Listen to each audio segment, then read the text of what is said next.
नमस्कार, हेडलाइंस बिहार देख रहे हैं आप। मैं हूं आपके साथ प्रियांक सौरभ। बिहार में इन दिनों सियासत तेज है। लगातार मंत्रिमंडल विस्तार को लेकर सवाल पूछे जा रहे हैं। वहीं एक लेटर जारी हुआ है बिहार पुलिस मुख्यालय से, जिसके बाद लगातार विपक्ष सरकार को घेरने में लगा हुआ है कि सरकार जो है तानाशाही कर रही है। इन तमाम मुद्दों पर बातचीत करने के लिए हमारे साथ जेडीयू के एमएलसी हैं वीएन यादव, प्रोफेसर वीरेंद्र नारायण यादव। सर, जो लेटर जारी हुआ है पुलिस मुख्यालय की तरफ से, कहा जा रहा है कि ये सब जो विपक्ष की तरफ से आरोप लगाया जा रहा है कि ये सब तानाशाही की जा रही है, लोगों को बोलने का हक छीना जा रहा है, क्या कहेंगे?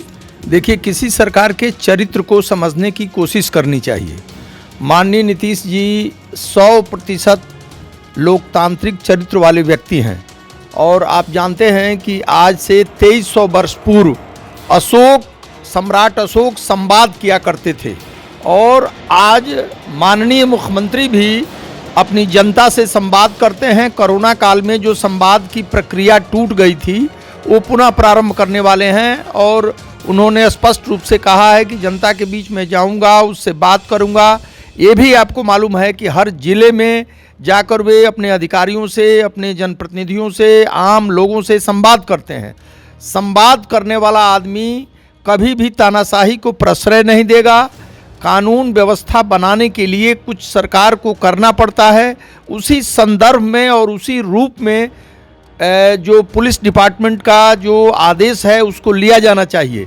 उसके आधार पर तानाशाही या इस तरह की शब्दावली का प्रयोग करना दुर्व्यवस्था फैलाने का एक उपाय है। वो कह रहे हैं कि मुसोलिनी और हिटलर से भी बड़े तानाशाह बनने जा रहे हैं। देखिए मुसोलिनी तानाशाही के स्वरूप और उसके शास्त्र और उसकी प्रवृत्तियों के बारे में हम लोगों ने पढ़ा भी है, उसको समझा भी है और जब तानाशाही इमरजेंसी में दिखाई पड़ी थी और उसका हम लोगों ने विरोध किया था।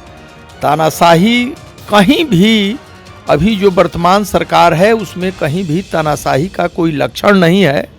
यह जरूर है कि आम जनता को प्रशासन देने के लिए, सुव्यवस्था देने के लिए, सुशासन देने के लिए कुछ कड़े निर्णय, कभी कभार तात्कालिक कड़े निर्णय लेने पड़ते हैं और जो पुलिस डिपार्टमेंट का जो निर्देश है उसको इसी रूप में लेना चाहिए। उसकी गलत व्याख्या नहीं होनी चाहिए।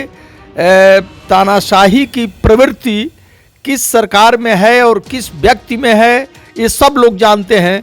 कहीं से भी जो हमारे मंत्रिमंडल के, हमारी सरकार के जो लोग हैं और माननीय मुख्यमंत्री हैं, उसमें कहीं भी इसके लक्षण और चिन्ह नहीं दिखाई पड़ते हैं। यह आरोप बिल्कुल बेबुनियाद है और कुछ भी कह देना, हिटलर शाही और मुसोलिनी का स्वरूप क्या था, वो इतिहास क्या था, इसको जानना समझना भी चाहिए, पढ़ना भी चाहिए। सर, एक सवाल बार बार जेडीयू के लिए पूछा जा रहा है कि आखिर मंत्रिमंडल विस्तार में इतना विलंब क्यों रहा है? बीजेपी एक तरफ एकदम उच्च स्तरीय बैठक कर रही है दिल्ली में, जबकि नीतीश कुमार अभी तक इस मामले में कुछ भी नहीं बोल रहे, बस ये बोल रहे हैं कि मंत्रिमंडल विस्तार होगा। आखिर कब होगा? देखिए, अभी आपने एक प्रश्न हमसे किया कि तानाशाही का, विपक्ष तानाशाही का आरोप लगा रहा है। तो भाई, जब हम किसी गठबंधन के तहत हैं तो गठबंधन का एक शास्त्र होता है और उसमें अपने सहयोगी के साथ हर स्तर पर बात करके और चीज़ों का समाधान निकालना होता है।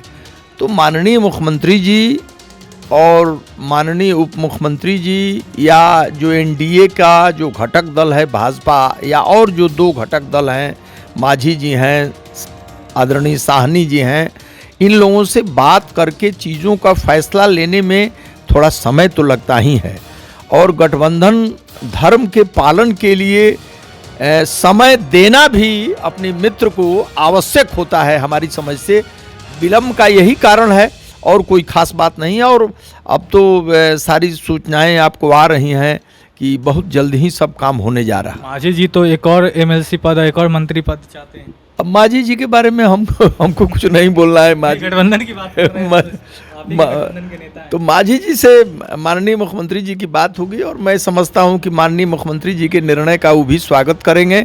उनको भी एनडीए में बहुत सम्मान मिला है और आगे भी मिलेगा। तो हमारे साथ बीएन यादव हैं, प्रोफेसर बीएन यादव, जो कि जेडीयू के एमएलसी हैं। उनसे हमने बातचीत की है। जिस तरीके से पुलिस मुख्यालय की तरफ से एक लेटर जारी किया गया है, जिसके बाद सियासत तेज हो गई है, तमाम विपक्षी दल सरकार को घेरने में लगे हुए हैं, वहीं सत्ता पक्ष के लोग इसे एक बस कानूनी चीज़ बता रहे हैं, कानूनी आदेश बता रहे हैं। बढ़ रहे हेडलाइंस बिहार के साथ। अगर आपने अब तक हमारे चैनल को सब्सक्राइब नहीं किया है तो जल्द सब्सक्राइब कर ले। धन्यवाद।